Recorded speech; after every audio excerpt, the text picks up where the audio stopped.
সংসারের প্রত্যেকটা জিনিস প্রত্যেকটা কাজ গুছিয়ে রাখাটাই মেয়ে মানুষরা পছন্দ করি। এই তো বাজার নিয়ে আসলো, দ্রুত বাজারগুলোকে নামিয়ে এখন হচ্ছে গুছিয়ে রাখবো। শেফালিকে দিলাম যে তুমি এগুলো রাখো। আর এই তো আমি এখন বিস্কিটগুলো ভরে রাখবো ডিব্বাতে।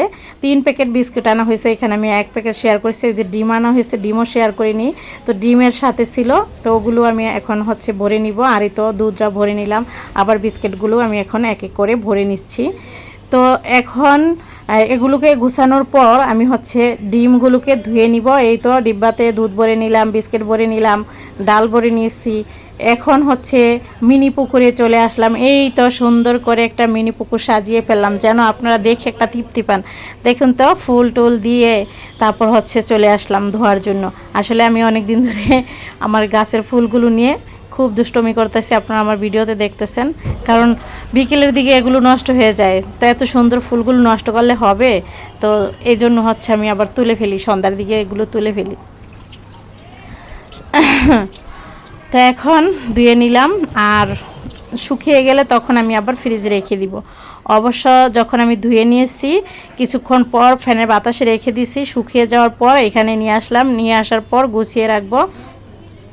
ওই পাশে আপনাদের ভাইয়া হচ্ছে আবারও বাজার পাঠিয়েছে মাছ কিনে নিয়ে আসলো। কাসকি গুঁড়া একদম ফ্রেশ সুন্দর কাসকি গুঁড়াগুলো। আর ছোটো মাছ খাওয়া তো চোখের জন্য অনেক ভালো, তো এই জন্য হচ্ছে আমি আবার বাঁচতেছি। যদি কোথাও একটা মানে ময়লা টলা থাকে তাহলে কিন্তু ছেলেমেয়েরা দেখলে খাবে না।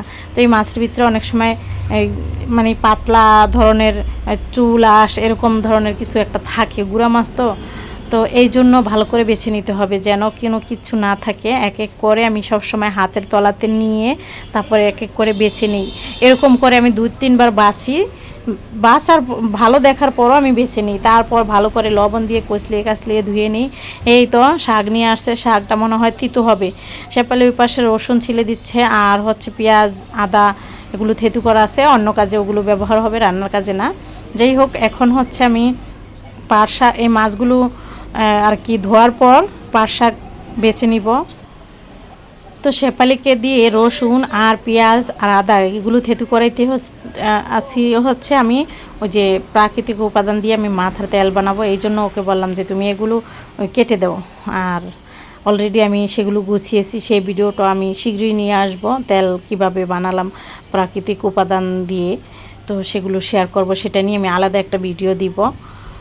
আমি যেভাবে তেলটা তৈরি করি, ওই তেলটা দেওয়ার পর মাথায় কোনো উকুন থাকে না। তারপর হচ্ছে চুল পড়া একদমই বন্ধ হয়ে যায়, চুল পড়া টোটাল বন্ধ হয়ে যাবে, চুল ঘন কালো লম্বা হবে। সবসময় এই করি আর কি। মাঝখানটায় আপনাদের সাথে শেয়ার করিনি। আমার আগের যে চ্যানেলটা ছিল সেটাতে তো তেলের ভিডিও ভাইরাল হয়েছিল, অনেক ভিউ হয়েছিল, তারপর আমি সেলও করছি। যাই হোক, এখন আবার শুরু করলাম। এতদিন শেয়ার করিনি, এখন ভাবছি শেয়ার করব। কারণ আমার এলাকার আশেপাশের মানুষজন আমার কাছ থেকে নেয়, তারা জানে, এই জন্য ভাবলাম যে আপনাদের সাথেও শেয়ার করব। তো এখন আমি কাসকি মাছ ধুয়ে টুয়ে ভালো করে এখন হচ্ছে মশলাপাতি দিয়ে সব কিছু একসাথে মাখিয়ে বসিয়ে দিব।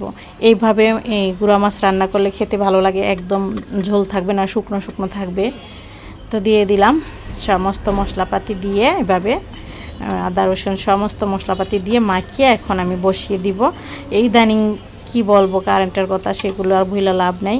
আমি রাইস কুকারে রান্না করি, আর হচ্ছে ইলেকট্রিক চুলায় এভাবে রান্না করতে থাকি। লাইনের যে গ্যাস ওটা শুধু নামের, ওটা দিয়ে কিছু করার নাই। এই জন্য বারান্দাতেই খোলামেলা জায়গায় রান্না বান্না শুরু করে দিই। কী করব। এই তো চাল ধুয়ে নিয়ে আসলাম, এখন ভাতটা বসিয়ে দিব, বেশ হয়ে যাবে।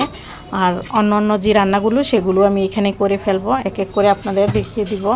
দেখতে থাকুন শেষ পর্যন্ত। যারা এতক্ষণ ভিডিওটা দেখতেছেন তাদেরকে অসংখ্য ধন্যবাদ। একসাথে এইভাবে আলু যদি বসিয়ে দেই তাহলে ভাতও রান্না হবে, আলুটাও সিদ্ধ হবে। কি ভালো না আমার টেকনিকটা? আপনারাও করবেন এইভাবে।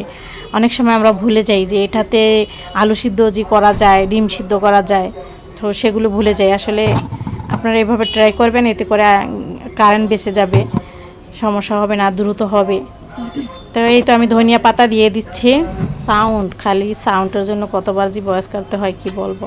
যাই হোক, আমার আলু কিন্তু প্রায় সিদ্ধ হয়ে আসছে, ভাতও প্রায় হয়ে আসছে, আর এই তো শাকটাও হয়ে আসছে। শাকটাকে বাগার দিয়ে দিচ্ছি। যারা এতক্ষণ আমার সাথে থাকলেন তাদেরকে অসংখ্য ধন্যবাদ। দেখলেন তো কত সুন্দরভাবে আলুটা সেদ্ধ হয়ে গেল, ভাতটাও হয়ে গেল। এখন আবার শাকটাও রান্না করে ফেললাম, গুঁড়া মাছও রান্না করে ফেললাম, খুব দ্রুত হয়ে গেছে। এখন আরেকটি ম্যাজিক দেখুন, এইটা হয়েছে আপনার মরিচ ডালা। এই মরিচ ডালাটা হচ্ছে প্যান এখানে দিলে প্যান গরম হতো, তারপর মরিচ ডালতে হতো। আর আমি চুলাটা বন্ধ করে দিয়ে তারপর হচ্ছে ওই সরাসরি চুলাতে মরিচটা ভেজে ফেলেছি। আমি মাঝে মাঝে এইভাবে জিরাও ঠেলে নিই আর কি, যখন জিরার শর্ট পড়ে তখন আমি শর্টকাটে কড়াই না বসিয়ে অল্প করে জিরা এখানে আমি এরকমভাবে ভেজে তারপর গুঁড়া করে তরকারিতে দিয়ে দিই।